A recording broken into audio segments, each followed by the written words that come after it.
आगे किया गया था, जिसके बाद दोबारा से पाकिस्तान तहरीक इंसाफ की जानिब से ये केस सुप्रीम कोर्ट में भेजा गया और आज इस केस का फैसला सामने आ गया है। इलेक्शन कमीशन को इस फैसले का कोई आईनी और कानूनी इख्तियार नहीं था। फैसले में यह करार दिया गया है और सुप्रीम कोर्ट ने इलेक्शन कमीशन का 22 मार्च का फैसला कल अदम करार दे दिया है। चीफ जस्टिस उमरता बंदयाल ये मार्च का फैसला कल अदम करार दे दिया है। इलेक्शन कमीशन को इस फैसले का कोई आईनी और कानूनी इख्तियार नहीं था।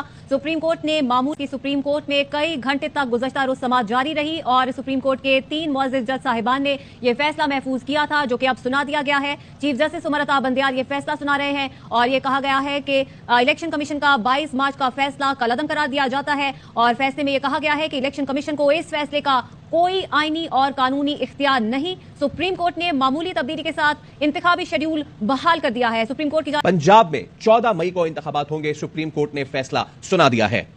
इससे पहले गुज़श्ता रोज समाअत के दौरान सुप्रीम कोर्ट की जानिब से कहा गया था कि खैबर पख्तूनख्वा का